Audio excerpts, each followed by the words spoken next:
Welcome to another edition of Chipcast, and this podcast will be in English, and I'm very happy to having two guests in the studio.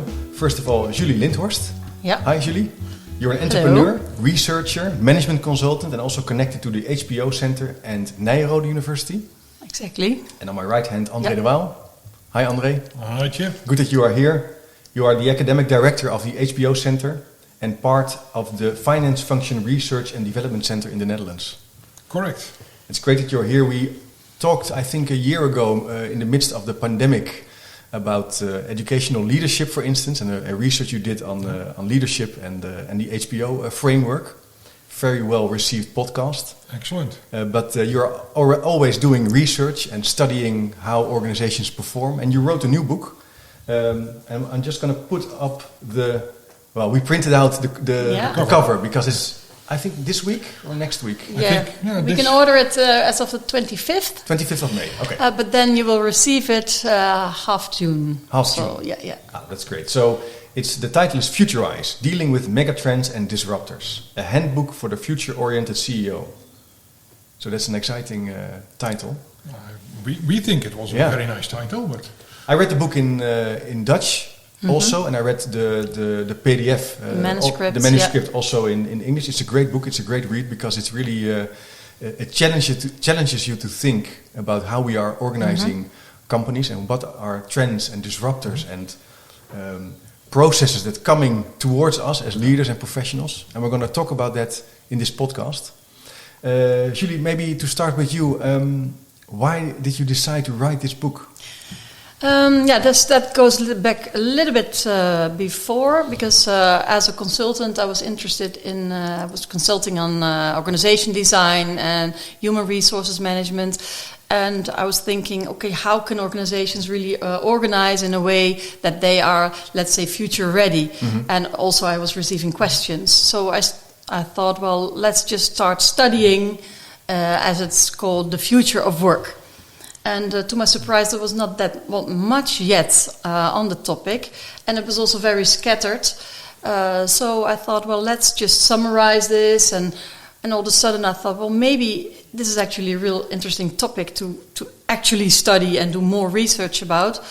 So I wanted to do actually a PhD on it, so I also started that. So that was the first thing, and then started writing academic articles, also invited to conferences, which led to the thought of, okay, this is really an interesting topic. And I called André de Waal, who was a former colleague of mine at Arthur Andersen's, because he's a professor and he's also guided many PhD candidates. Yeah. And he thought it was a really interesting topic. He can explain maybe better himself. Yeah. Well, as you know, Chip, my life's work is high-performance organizations. Yes. Yeah. So you could say, okay, why are you interested in Futurize? And the reason is that if you really look at high-performance organizations, despite the fact that one of the factors is long-term orientation, it turns out that long-term orientation is kind of like the mid-long term, and not even the very long term, but like the next 3 to 5 years. And even high-performance organizations turn out to not be too well prepared for the longer term. And when we talk about megatrends, we talk about things which you have been seeing coming from decades and which will probably be valid for another, I don't know how many decades. So when Julie came with the topic of Futurize, I saw immediately the connection. I said, well, wait a minute, that's kind of the missing piece in the puzzle, where we say, okay, high-performance organizations, HPOs, are very good in the now. They're very good in the mid-future. Let's see how we can make them very good for the longer term. Yeah. And then just take the HPO framework, take the Futurize knowledge we now have, and put them together. And then the interesting thing is, of course, that everything also is based on science. Yeah. So like Julie mentioned, we did research, we presented on conferences, we have published it in academic articles. But academic articles are not being read by organizations. No. And everything what I do has to be practical value. And the best thing is then to make managerial articles, as we say, but managerial articles only have a little bit of space, not enough, not for what we want to write. So then the next logical step is to write a book and put in all our knowledge in there. So they're also about bridging the gap between academics and theory and practice in a way, because this is a very practical book. It really helps you to think and to look into the future a little bit. Yeah, so if you want to make impact with the knowledge, then of course you have to translate it to the thinking and the way of thinking of the people who are receiving the knowledge. Yeah. Oh, that's great. And can you maybe help me in making the difference explicit between megatrends and disruptors for the people who are now listening and are saying, isn't it the same, or what is the difference? Okay. Well, I think the best way I can explain is with an anecdote. Yeah, please. Because, like I mentioned, we have written the academic articles, and when you write an academic article, it's always being peer-reviewed. One of the colleagues which you don't know will review the paper and say, okay, it's good or it's not good. Yeah. And I think we wrote one of our papers for the British Academy of Management conference, and we got the review back, which basically said, well, this is a very interesting paper, but it's kind of interesting that I'm at the moment reading this article sitting in my backyard in the garden because of COVID. Because I can't go anywhere. Yeah.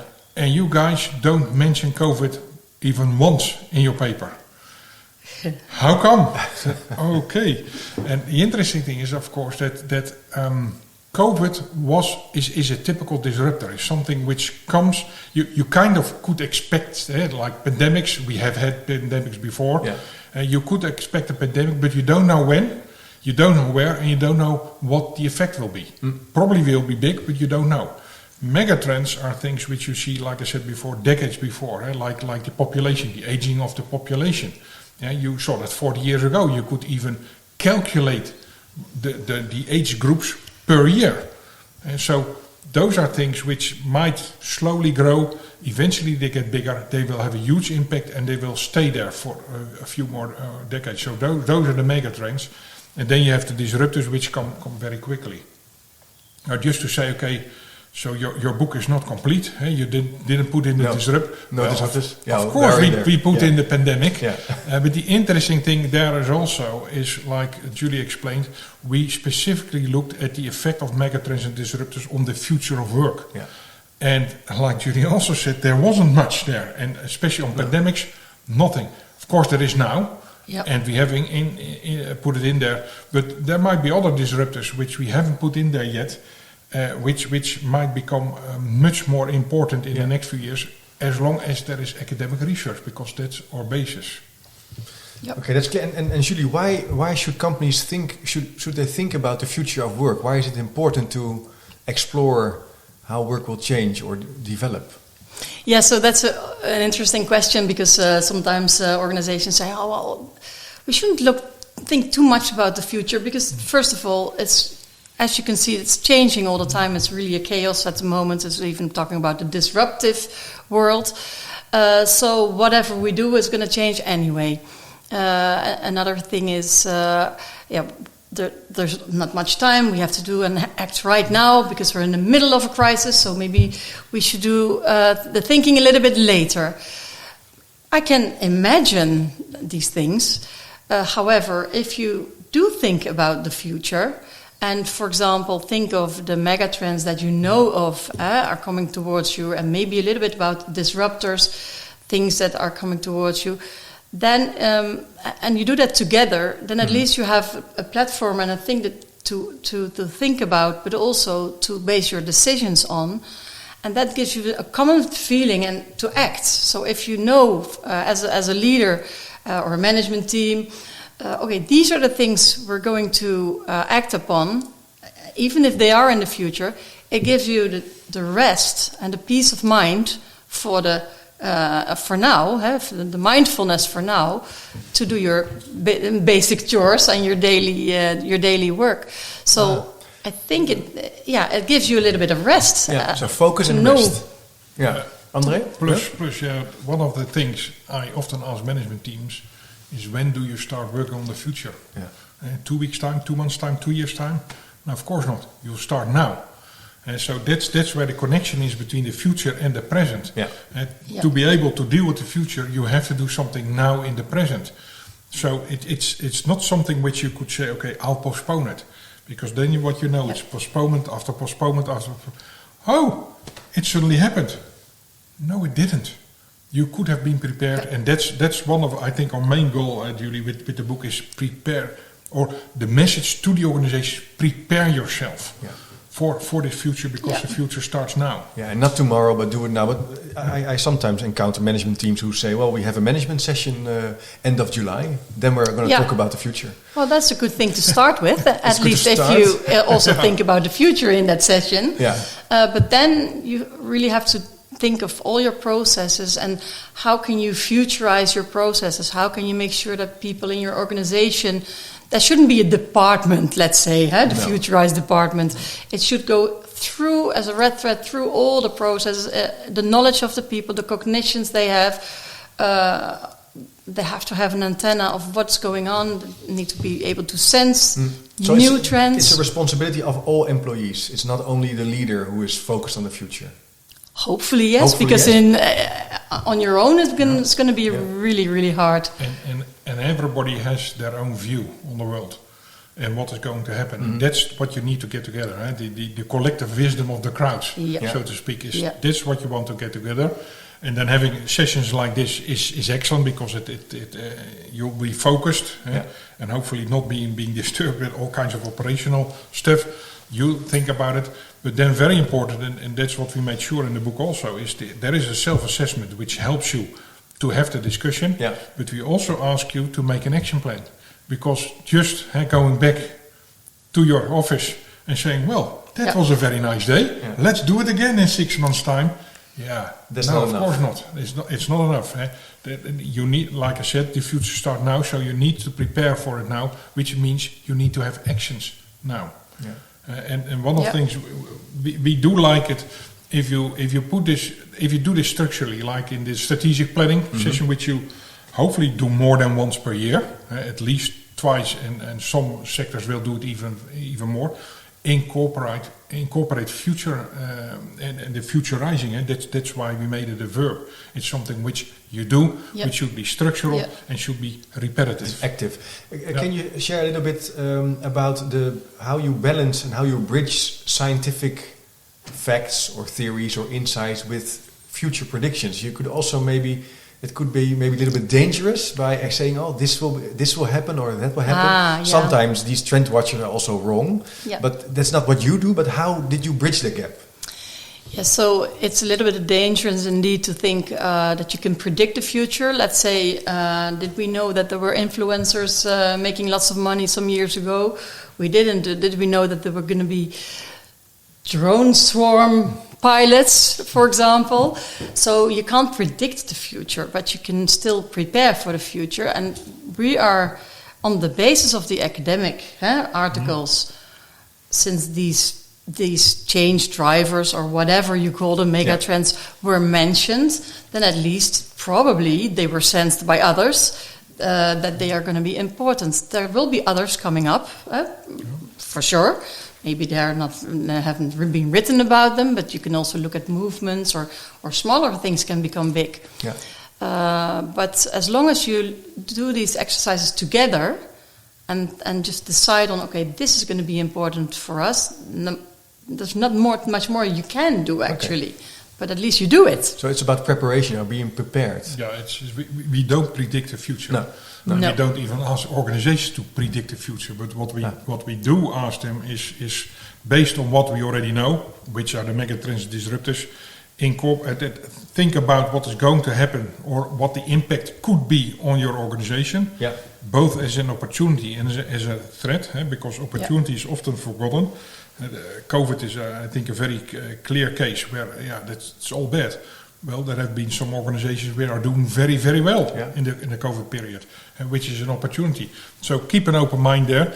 And we also say, keep this open mind, because, like Julie said, new things can come up. Yeah. Probably not megatrends, because I think we're pretty sure about the megatrends, having looked at it. But a new megatrend could start a little bit now. and could have effect in 10, 15 years. Yeah. You could say, okay, what do I care as a management team now in 10 to 15 years? Well, you are the guardian of the organization. You want it to survive for 10, 15, 20 years. Again, you better start now. Yeah. What is the connection with the HPO framework? We talked about this quite extensively in podcast 89, about the framework. For you, if you're listening, you want to hear more about it. But can you maybe link it a little bit more? How do you look at that? The core thought was which organizations can probably deal best with whatever we find from the Megatrends and disruptors, and that's of course high performance organizations. So what we did is we took the HPO framework, the 5 factors and the 35 aspects, and then we matched them with all the Megatrends and disruptors in a giant spreadsheet, I would say. And don't worry, it's not in the book, because it would have been 3 times as thick. But what we looked at is, okay, how will each megatrend, or what kind of effect could it have on this particular HPO characteristic, and how would an HPO organization deal with it? Yeah. And like I said, it's a giant matrix, but then you start to look at it, some things are the same. So we could summarize it, and that's now what's in the book. And the book tells you, okay, if you have this disruptor or you have this megatrend, then this is how you could look at how prepared you are at the moment, and this is what you could do about it. And again, as ideas, not a recipe. You can't make a recipe for an HPO. You also can't make a recipe for the future. But you get people thinking. Yeah, you do use examples and companies who work with the framework. Can you maybe share an example of an organization who linked the HPO framework to the Futurize maybe movement? From your workshop? Yeah, I mean, one of the things which we saw was the let's take the megatrend skills mismatch. Yeah. Together with demographic developments, the other one, which basically means we don't have enough people of the right skills. How can you deal with those people? Now, the interesting thing, we just did an HPO diagnosis at a construction company. And in the Dutch construction industry, we have a lot of self-employed people. Yeah. And the idea is, the original idea was probably we can earn more. If you really look at it, it's like, if you, all the insurances and your pension you have to pay for yourself. So it's probably the freedom. Much more freedom. Autonomy. Autonomy, where you can say, I'll take that or I will not take that client. And what you saw was that this company had a lot of those self-employed people. And the interesting thing is that these self-employed people, if you go into put yourself in their shoes, they want to be also they're being taken care of, being treated very well, just like their own employees, and maybe even better. I don't know. And you saw that these people said they could choose whatever client was there, because that's the freedom. They only chose this particular construction company, which is an HPO. Just the way that the way you deal with your own people, they dealt with the self-employed people. It's the winning team.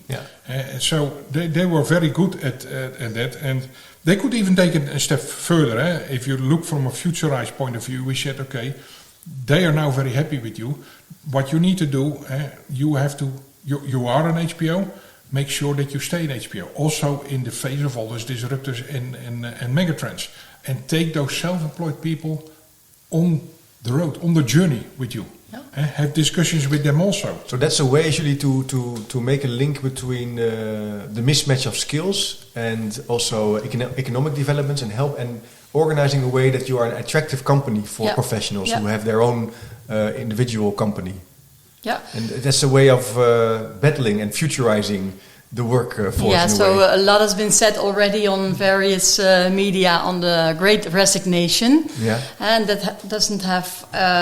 It's not all about wanting to work from home, but it's also the new generations who want just a different kind of employer. Yeah. And it's important, if you are an employer, that you think about what would be the ideal workforce. what are the personas, what are the characters we would like to attract, just like marketing. Yeah. In my eyes, HRM is actually a little bit of had a lot of marketing, because you have to brand yourself as an organization, but not only brand, you really have to do it as well. Yeah. So not only offer interesting benefits and maybe flexible working hours, but also make people believe and belong to your organization. So maybe having a community. Yeah. And then also, if you want to attract people, use the purpose. Make sure your purpose is in line with what you're trying to attract in your workforce. There was a very interesting piece this weekend in the newspaper, where I think 15% of Dutch employers still stick to their old profile of people they want. Yeah. A certain profile, and it's like, well, these people aren't there anymore. No. If you think from a Futurize point of view, it's like, are you blind? Are you going to get them? Yeah. You're not going, but we want them. You can't. They're not there. Never mind. I still want them. Yeah. Well, good luck. It's sort of it reminds me of the difference between the red ocean strategy and blue ocean strategy. So the red ocean, it's the same ocean. Yeah. People are already also fishing there. It's very competitive. Maybe you can find a couple of people. Yeah. But in this way, you can also redesign or think on a new ocean, the blue ocean, in which you find new professionals. Yeah. Find new capabilities. Or look at your jobs. I mean, maybe you can decompose your jobs, and why does that all have to be the same? Yeah. Maybe there's certain tasks that you can automate. You have to be creative. But it's quite challenging. I think maybe companies are also a little bit scared when they think of these. But these are big steps. Finding new capabilities, new professionals. It's only natural to be a little bit afraid of these things. Afraid of the future, André. I have big trouble with understanding the attitude. It's like the ostrich. Yeah. You put your head in the sand. Yeah. It's not there. It is coming. Yeah. And you could say, be afraid. I would say, hey, it's your company. Yeah. Do whatever it takes to make it survive it and be important for your clients. Yeah. And the interesting thing is that, and you probably picked up in our conversation that. What we advocate is it has to be structural. You have to be thinking, and we need a vision on this. And if I make a bridge again to HPO, when I do an HPO diagnosis, and let's say we have 5 attention points, 4 of them are kind of in the here and now, things with which you should be doing now in order to become HPO or stay HPO. Yeah. But the fifth one has to do with future. Yeah. And I often term it, make your organization future ready. Yeah. And just giving you another example on people, one of the things which I find amazing is there is hardly any succession planning in these companies. For your important positions, which are most of the positions, by the way, is there somebody waiting in the wings? Are you mentoring somebody to take your place? There isn't. No. And yes, basically all of the organizations, they have the evaluation session with you. And they have learned, managers have learned that in the evaluation session, I'll do one with you, Chip, and I will ask you, Chip, so do you have any development issues or development needs? Do you want to have a training or whatever? And of course, you say yes or no. And I would say, okay, that's excellent. You need to ask that, but it's completely reactive. Yeah. Where is your vision? Where you sit down and you say, Chip, I see a vision in 3 years' time. We're doing this with the department, and this position will opening, and you will be an excellent guy for that. But then you need to do this, or this. Yeah. Proactive designing, looking forward instead of looking backward. Forward, having a vision on the company, a vision on Chip in this case. Yeah. And that's also about seeing the individual and the professional, connecting him to the bigger picture, to the why, the purpose that you just said, Julie. That's an important process in a company. But I think we are very good at looking back and also organizing backwards. And I think this book is about looking forward. Preparing for the last war. Yeah, exactly. Yeah. No, I think that actually, So I think it's, I mean, we come back every time to the fact that if you are not prepared, the future will happen to you. Yeah. And you want to be at least a master, as much as possible, master of your own destiny. And that's what we advocate in there. So what we want you to do is think. Take the time out to think again. Because that's almost a lost art now not only in the business world, everywhere I think. Take the time out to think about this. Not finding answers, because the answers would be, it could be a wrong answer. No, there is no right or wrong. It's just, what do you think might be happening? What do you think you need to do about it now? And then monitor it when it's happening. And that's basically its HPO behavior. That's great. And then let's take a megatrend to explore this a little bit further. The thinking and the slowing down in a way, and looking forward and monitoring these kinds of initiatives. For instance, speed of technological advancement.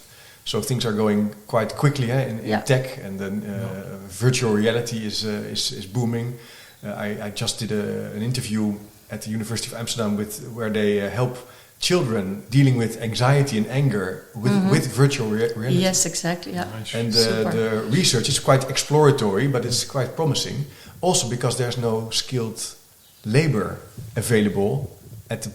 So we have to think up new ways. Yeah. How do you look at these kind of to this megatrend of technological advancement? Yeah. So first of all, technological advancement that's not really new, but it's about really the speed of change, and you can't really keep up with it anymore. I mean, we are trying to keep up, and that means that you have to read and experience constantly everything. Mm-hmm. I'm in contact with some providers of serious games and talking with them about the possibilities.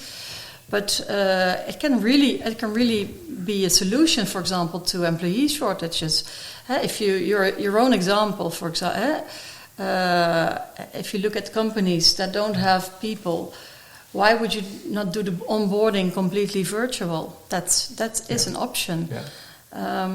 But you have to explore the possibilities, and then, of course, you have to invest in that. And it's all a little bit difficult, especially if you look at the boards and management teams.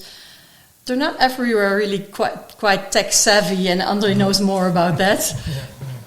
Well, what it also brings is, I would say, manage expectations. Yeah. And then the speed of technological advancement is a very nice one. I recently did some research into the digital transformation. Because digital transformation is very important, and if you listen to the suppliers and the consultants, it's like if you don't do it now, you're way behind. Yeah, you're lost. Yeah. What you actually see, and I looked at the worldwide literature, I think there are only 15% of the research companies in all these studies actually are really digital savvy. Yeah. Most of them aren't. And the interesting, if you go then into discussion, we had round table discussions, and there were some people who were excellent. They said, well, don't listen to them. Take your own tempo. If like Julie said, you don't have the skilled people, then you know that you have to have realistic expectations. Yeah. And we have to do it. No, maybe we can only do this instead of this. That's fine. Now everybody panics. Yeah. And you get, why didn't you? Well, why? We can't. But this is something that happens quite often in companies. You create a lot of stress. We have to have digital savvy young people in the organization. Yeah. And what you advocate is slow down, be realistic, focus, and see what you can do to make steps. Which then again comes back, prepare yourself for the future. Yeah. If you think about it, we talked about having an action plan. Well, in this action plan has to be realistic. You might say, I want this. With what everything is happening and with the people, we can't go there, we don't get there, but at least we can manage and steer on this. Yeah. And we'll be very happy when we are there. If you would say altogether, but that's not acceptable, we need to go there, okay, so what does it take? Yeah. More money, more time, whatever. Is it then realistic? But then you make decisions based on a vision again. Yeah. So it's sort of a journey, a cooperative journey, Julie. Well, in addition to that, what we see a lot is also that by each department there is like a vision.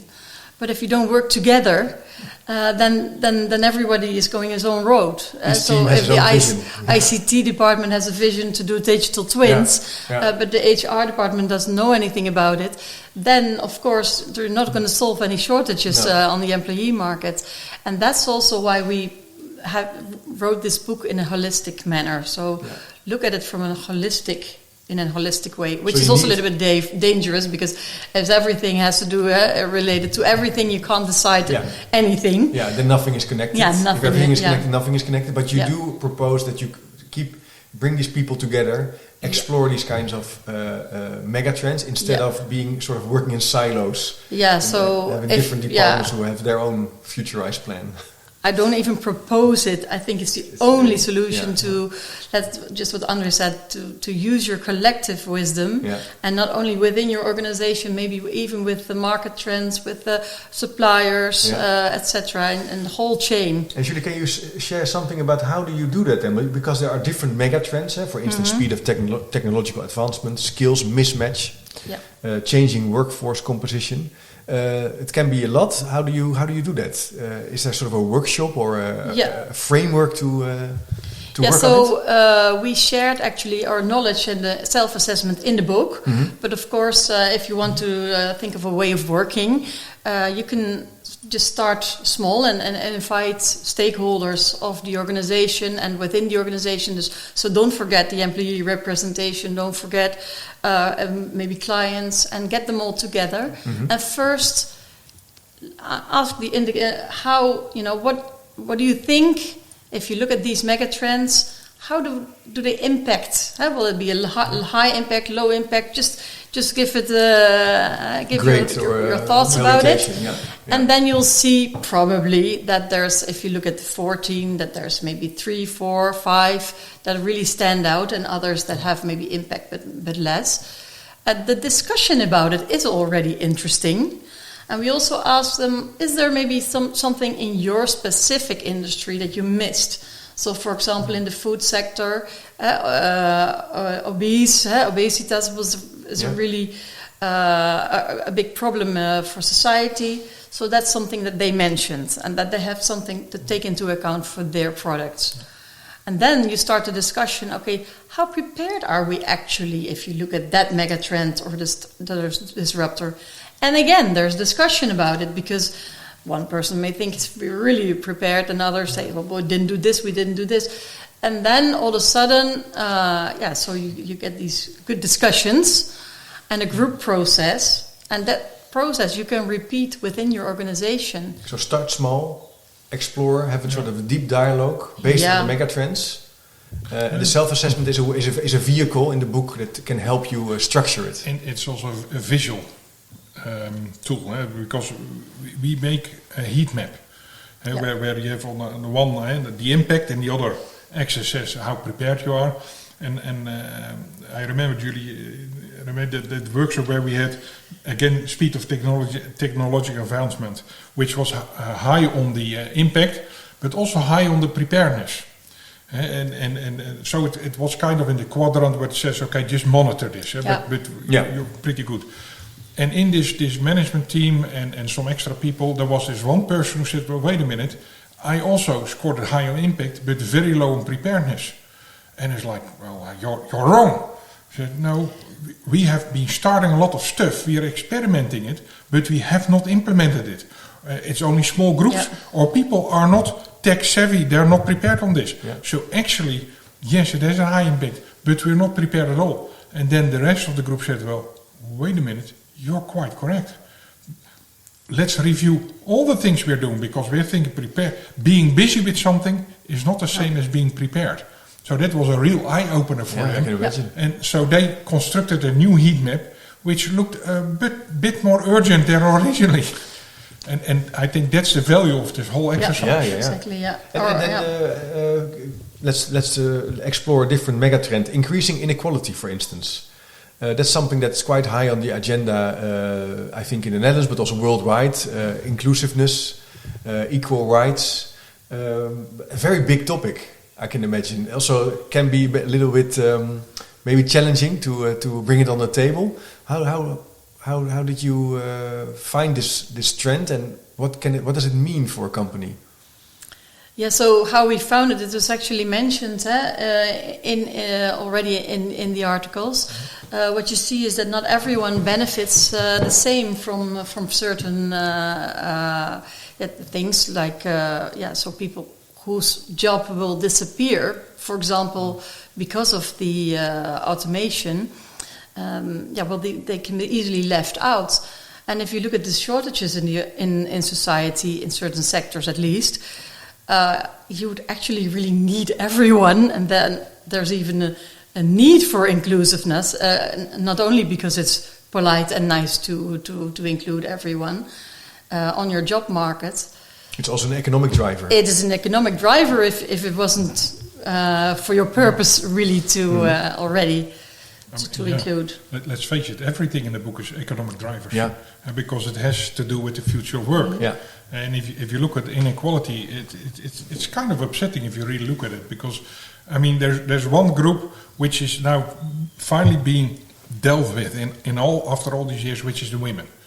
Finally, there's much more attention for having the equal pay, but more important, I think, even have now quotas so that we have enough top managers also in the board of supervisors, etc.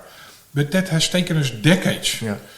Look at all the other groups which are now, I would almost say, coming available. One point in case, people from Ukraine, which now come into Holland. Very highly skilled people there. And what do we hear? Well, they don't speak Dutch, so we can't use them. I said, excuse me, we speak kind of English, they speak kind of English. We already have a common base. And then let's help them further along. They adapt, we adapt. Now, if you don't, economically, very bad idea. But also from a human point of view, it's also a very bad idea, because you say to a complete group, yeah, too bad, no nice position for you here, no growth for you here, no money for you here. Well, wait a minute, it's not fair, and it's not smart. It could very well be that we are not very inclusive after all, that we talk about it but not do it in the end. And you say this helps you also thinking critically about this movement. At least that, because we can't really generalize for every organization. We don't take political points of view, but we're happy that Chip just did. Yeah, let me share something about it a little bit. For instance, on the point of people from abroad coming here, refugees, but also maybe we have a big shortages of. We have a big shortage. Yeah, it's all over the news. So and again, we're not taking political points of view. But it is interesting that there are certain groups who say we don't need these people, we don't want those people. I say, well, okay, when you're old and you go to the hospital or to the elderly home, who's going to take care of you? And again, you better do something now and help get these people now and there. That's a really important point of the book. That also a takeaway from me is it's an active process about thinking and looking forward instead of reading some nice trends and not doing anything with it. Let me take another one. Megatrend number 8: environmental issues. This is for obviously it's a big topic, but already for 50, 60, maybe 70 years, it's coming towards us, and will continue to come towards us.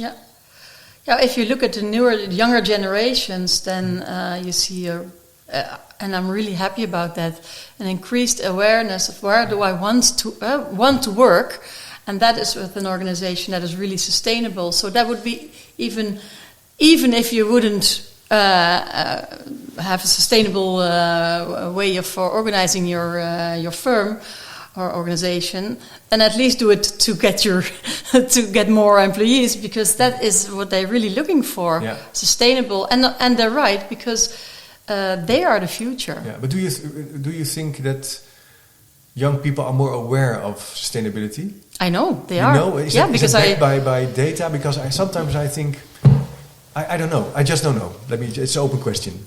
Are they more aware than old people? Sorry. I can't really quote the research now here in this conversation, but I know they are. Okay. And that's hopeful. That's really, really hopeful. And they're probably right, because they are, as I said, they are the future. So they want to live in a world where that's still biodiverse and nice and. So that's what they're really looking for. They're also buying brands that are sustainable. I mean, I think there's a lot of at least anecdotal evidence where people. I mean, it used to be that the organization needed a purpose, and that is supposed to be very important for young people. I think it's shifting the purpose. It's more like, okay, what are you doing environmentally? Yeah. Are you hurting the environment? Are you hurting the environment for not only me but my kids? Yeah. And then I don't want to work for you. Yeah. And that's if enough people do this. Yeah. Yeah. If you don't play into it as an organization, again you're going to have a big issue. But also with tenders, so you have to really prove all the qualifications, the materials you're using. You have to really prove as an organization, as a company. Where there are more legislation, more rules. So and sometimes, but maybe it's also connected to equal chances. That maybe, but I'm exploring a little bit now. That for when you are in vocational training, for instance, on a mid-level study, the world looks a little bit different than you go to university or to a bachelor's degree. Then you see more, you encounter more things on sustainability. Sometimes I visit schools and I think, well, I don't know if they are really aware of. What I see is that a lot of education is now tied to the Sustainable Development Goals of the United Nations. Yeah, so they all get really case studies, how and they have to relate to that.